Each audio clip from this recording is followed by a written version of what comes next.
listeners, some conversations hit different. They make you pause, exhale, and realize, okay, maybe the way I have been navigating my energy needs a full systems upgrade, like a complete overhaul, maybe. And listeners, today, this episode on the Cosmic Confluence podcast is one of those. Because we are going to dive into the messy, magical intersection where spirituality stops being aesthetic and actually becomes functional. My guest, Scarlett Seebach, isn't here to sell you glitter or, promise you instant enlightenment. She's a human design reader, Reiki Master, and also a certified crystal healer who has built an entire methodology around helping you work with your energy instead of performing spirituality, maybe for Instagram or TikTok.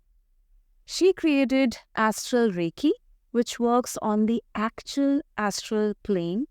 She helps clients rewrite core patterns and also brings a no-nonsense strategy to the spiritual place.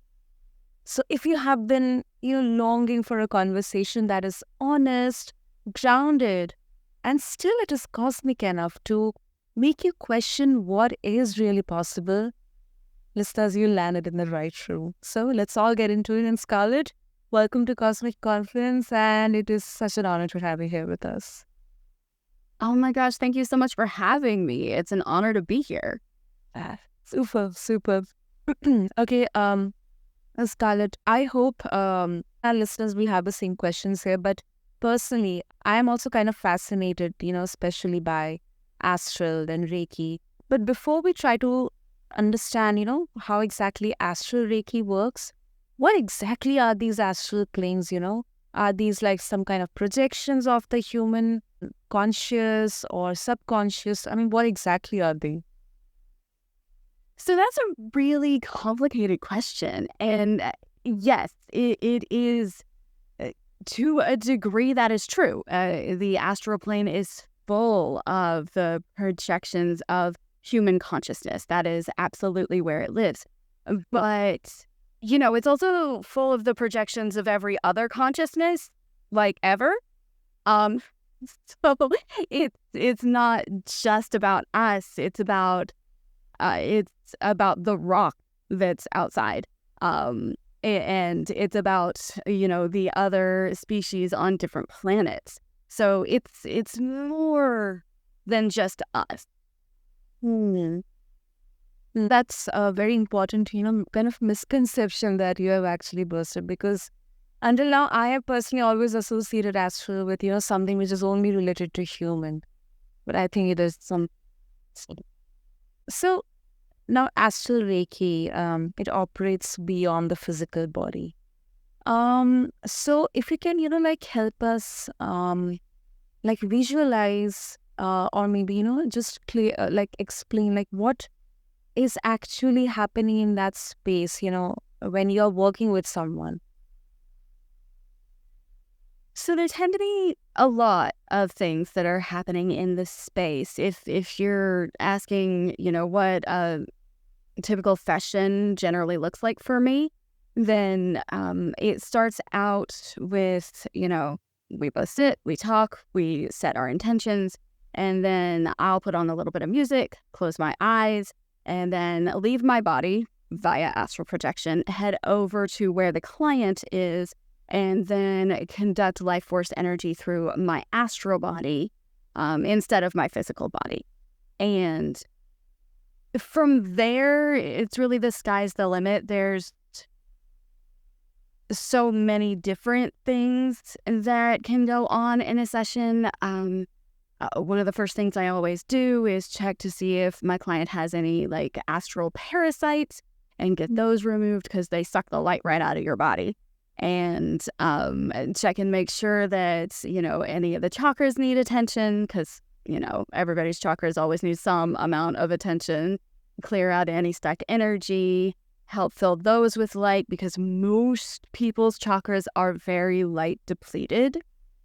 We just we don't connect with the earth as much as we used to, and we don't spend as much time out in the sun as we used to. And so we're all just running on half a tank basically all the time. So I do go ahead and make sure to fill the chakras if there's time. And most people's nervous systems are a little overloaded. We've all got a little bit too much going on. So usually I will go ahead and send some calming energy into like the amygdala and the cerebellum so that extends through the nervous system and into the fascia and just get everything calmed down so that, you can actually relax through the session. Because a lot of people do feel my presence when I come over there. So, and, there are varying reactions to that. So it just helps you stay calm, and it's a nice little boon because we're all stressed. So, and then I always ground you in with light energy. And yeah, I mean, beyond that, it varies quite a lot. So it varies person to person, the astral experiences. Mm-hmm. And you mentioned about sometimes the kind of reactions that the people you are working with, when you are actually astrally connecting with them. I mean, does it depend on always like they're stressed, or maybe they may have some kind of traumatic experiences? I mean, does that energetically drain you? Because, you're kind of helping them connect with their truest selves, kind of removing that blockage, energetic blockage. So does that stress you, or maybe, take something out of you? Like every time you go for a session? On occasion, if the case is more severe, then it will. But for the most part, I find that it's actually quite an energizing experience for me. Since I'm channeling so much light through my light body, when I bring that back into my physical body, like it's a nice little charge. Wow. Okay. And when you are actually rewriting, these patterns at that core level, how do you like differentiate between, whether there's a genuine energetic shift, or maybe the client is, just simply feeling this, empowered or hopeful? Well, if the client is leaving feeling empowered or hopeful, that is a genuine energetic shift. Assuming they didn't come in feeling that way. But I think what you're asking is, how can I tell if there's been a shift in the energy? And for me, it's as I'm outside of my body, I operate more on visual cues, because clairvoyance tends to be the easiest mechanism for navigating when you're outside of your body, just like seeing is the easiest mechanism for navigating when you're inside your body. So when I'm checking on different frequency bands, I can look and see if something is basically out of tune with the rest of the system. And so I can give that some light and some tuning and, basic energy work, and bring it back into tune with the rest of the body. And it actually gives me a visual cue. Usually if it's out of tune, there's a little bit of darkness that's kind of surrounding the area. And as it comes into tune, it brightens up. Wow. That is actually, to be honest, fascinating. I mean, and I think I do understand the difference, that you described, like between what can look like, just an emotional placebo, and what is actually a real energetic rewiring. Um, and Scarlett, human design, when it comes to human design, it is often treated as, some kind of this personality type. Um, what makes it a functional tool, instead of just kind of a category or just another system that, people would use to justify their patterns? Well, people do sometimes use it to justify their patterns. So it can be a tool for that if you want it to be. But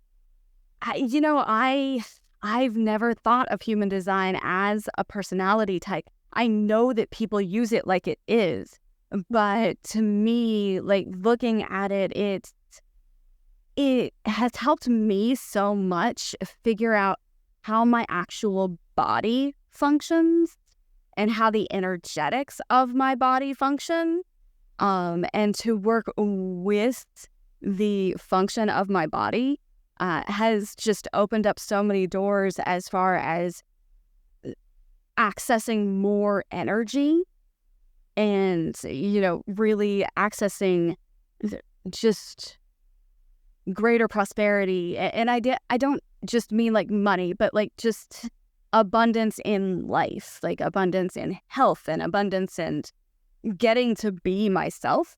And just all of these different avenues, it opens so many doors. And I mean, we can look at it as like a very basic personality type. And if you really want to use human design to justify your actions, you absolutely can. I mean, just like astrology or Ayurveda or any other system, you can misuse it. But to use it in the way that is intended, it does really, it helps me function optimally, which is really nice. It is. I mean, it's really refreshing because, especially in this space, I think there has to be more and more awareness and discussion around responsibility and choice, rather than just like a destiny written in a chart or, some kind of code. It is what it is. It cannot be changed, or there cannot be any space for improvement or shift in there. Yes, absolutely. And that's one of the basics of human design is using it to help you find discernment. Everybody's got their own personalized strategy and authority. And when you actually really use that and really experiment with it, that's what opens the doors for you. Agree. And Scarlett, this ability of yours to travel, I mean, in the astral plane, is it something that you had to, kind of develop or learn as a skill, or was it something like God gifted, or something that you would have discovered in your childhood? Like, I'm personally very curious to know. So astral projection's actually an innate ability that all humans have. We all do it every night when we go to sleep. It's so I'm not actually special. Like, everybody can do it. The only edge that I really have is that I can do it with a little bit more awareness. I can do it while conscious, and that's the only thing that's really different. So it is something that I've always been able to do.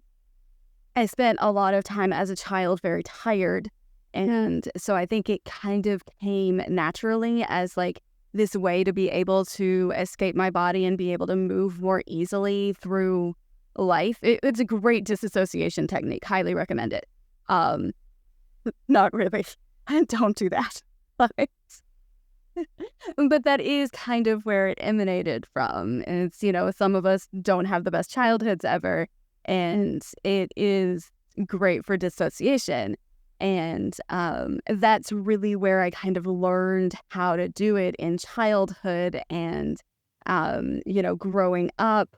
As a teenager, I kind of abandoned it for a little while, but when I got into my 20s, it suddenly felt so much more important, I think. And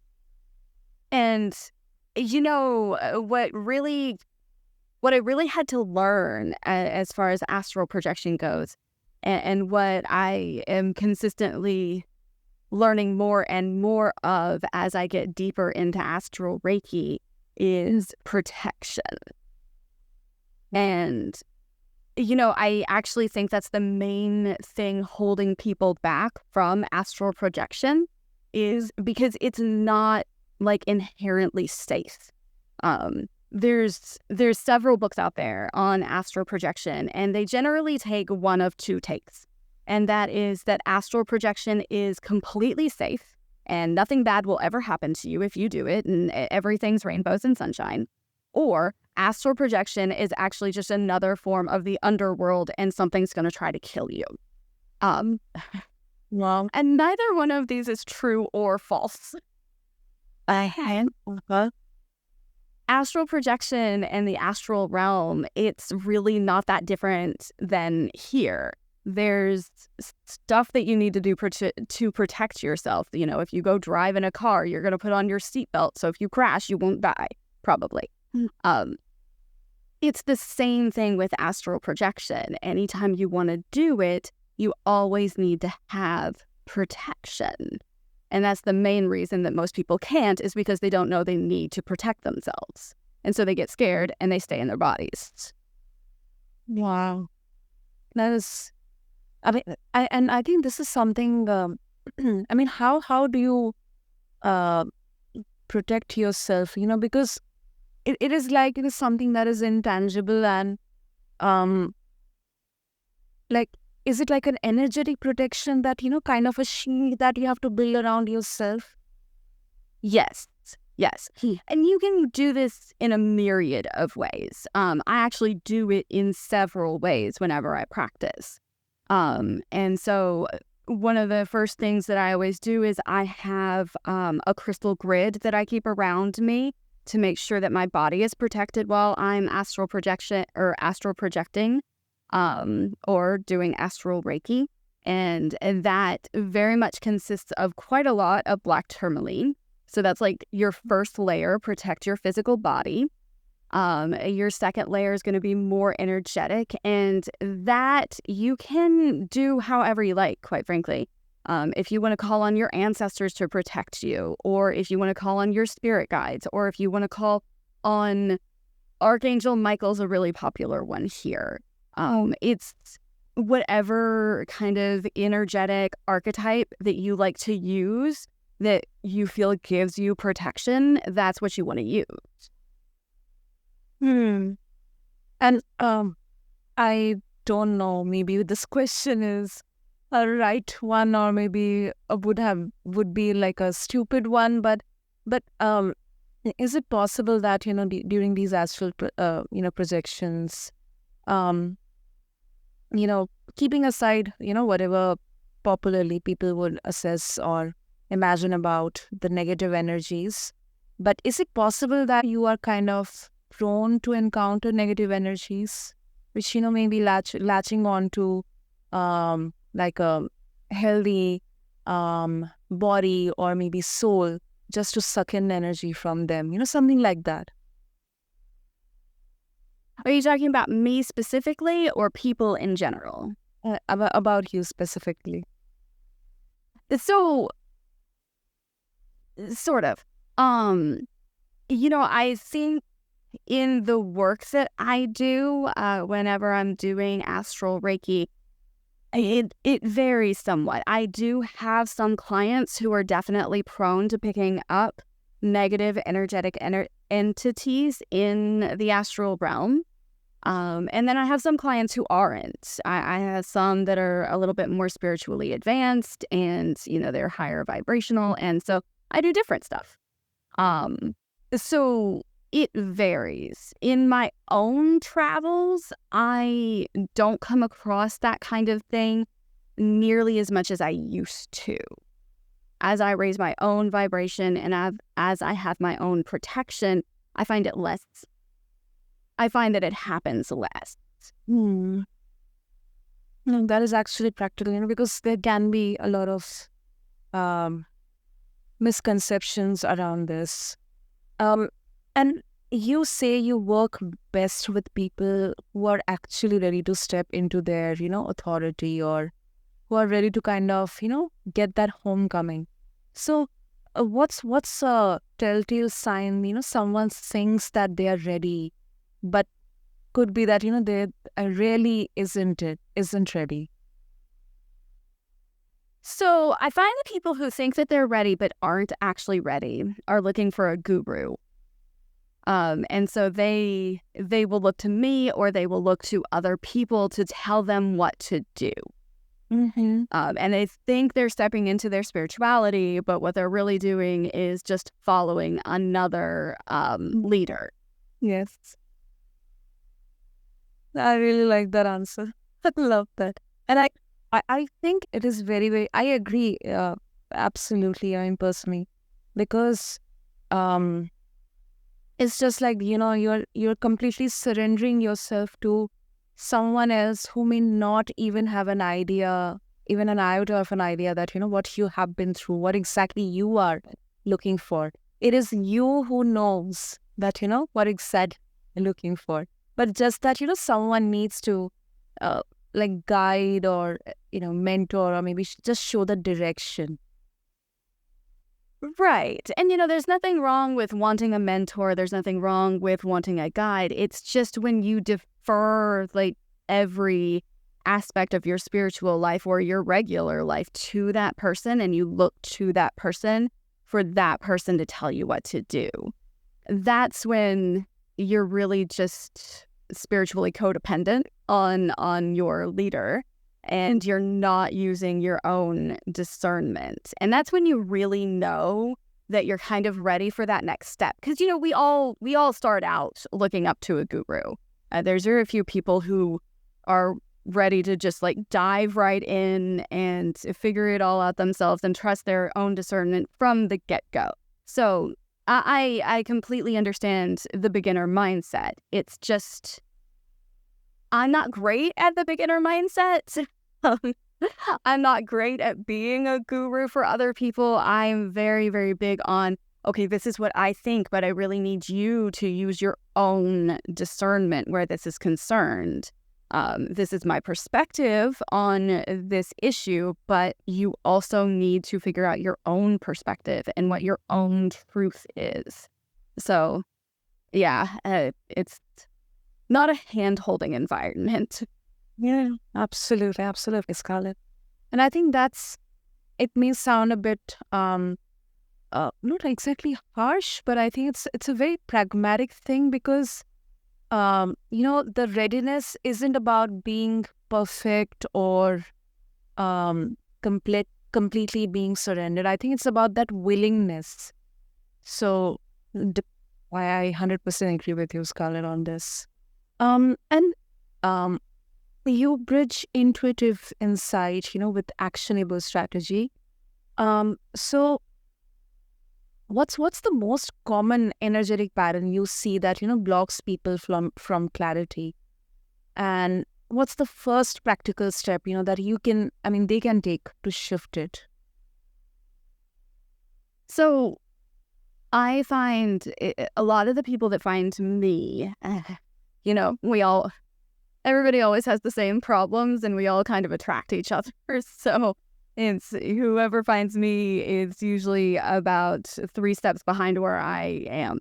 And so most of the people that find me, they have an issue with feeling unworthy. And it's usually steeped in this belief system that they don't know enough to like have actual discernment on anything. So that's the main thing that I tend to come across, is people really don't feel like they're particularly knowledgeable, and therefore they are unworthy of having their own thought process and opinion. So for that, that tends to be stemmed in having an undefined heart center. Most people with defined heart centers don't have this issue, though, conditioning can do anything. So one of the main things that I really try to get my clients to realize is that their worthiness is not actually tied to their knowledge. Mm-hmm. And their worthiness is not actually tied to their experience or what it is that they do. And a lot of times I'll have them do mirror work. So you look at yourself in the mirror and, you say something like, I am worthy of having discernment. I am worthy of having an opinion. I am worthy of having a perspective. My voice matters. My voice counts. And that kind of thing, to just kind of look at yourself and confront what it is that pops up when you say these words to yourself, Mm-hmm. and kind of go from there. Yeah. Wow. It all begins with and I think at some point of the time, we often kind of measure our worthiness maybe to some materialistic gains or recognitions or validations or what kind of experiences we have had. So I think this is a very important, personally, I think, it really, really will definitely make a difference because you are giving yourself that permission to kind of, welcome that worthiness within you. Mm-hmm. And Scarlett, let's say if like you talk about astral Reiki as a way to rewire patterns on the astral plane, but then a lot of people would have pushback here. Let's say if a real change happens through grounded action, emotional processing, or maybe nervous system work, why do we need astral intervention at all? I mean, isn't it possible that astral Reiki kind of will overcomplicate something humans have been doing, or maybe they have been researching for centuries, maybe through more accessible methods? I mean, it's possible. I won't rule it out. And I think there's definitely something to be said for, therapy and nervous system work and aligned action. And I 100% agree that you should also be doing those things. Astral Reiki, just like Reiki, is not the end all be all. It is just a piece of the puzzle. And I think it is an important piece because you can go to therapy, you can do your nervous system work, and you can take aligned action and still internally feel a lot of energetic resistance because you're not taking care of the energetic piece of what it is that you need to be doing. So it's a yes and, it's not an instead of. And I think the choice is with us. We have all, we definitely should have that freedom of choice that, what exactly works for us or not. But I think it's definitely a very powerful way. And people want to know what's actually driving their transformation, so that they don't end up crediting just the tool or the channel or the modality instead of their own agency. So, right. And, ultimately, Astral Reiki is just a tool. I think it's a very powerful tool. It definitely helps accelerate the process of growth. But ultimately, I'm not going to make a person grow through Astral Reiki. They have to do that themselves. Okay. Beautiful. So, Scarlett, if listeners, they would like to explore more around Astral Reiki and, more around your resources, maybe connect with you for sessions, what would be the easiest way to do that? So the easiest way to get a hold of me is through my website, and that is yourabundantdesign.com or astralreiki.net. They both take you to exactly the same place. And you can book an appointment there, or you can sign up for my newsletter. I do not have a lot of energy to send them out very frequently, so you will not get spammed. I send one out at a maximum of once a month. So. Oh, I really love that honesty, yeah, Scarlett. Really love the honesty. There is no harm in exploring it, listeners. So, for all of you, I'll make sure to have all the links in the show notes. So just go check out Scarlett's resources, connect with her, explore her newsletter, and also, I think if I can conclude this conversation, I think personally for me, this will definitely linger on, in my mind, long after I wrap up, because you didn't just bring insight, but you brought clarity. There is an honesty and authenticity here with humility, and also reminder that spiritual work isn't supposed to make us feel special. It is actually supposed to make us functional. So thank you so much, Scarlett. Thank you so much. It's been a pleasure, and I really appreciate you having me on. Totally. And listeners, thank you so much for giving your time to listen to this episode. And if you are navigating your own energy right now, or maybe you are questioning what's actually aligned versus what's inherited conditioning, today definitely gave you some tools. Maybe not in a dreamy way, but in let's apply this today. Or maybe let's apply this on a Saturday morning or a Monday morning. So thank you so much once again, listeners. Keep tuning to Cosmic Confluence. Until next time, this is your host, Sana, signing off. Thank you.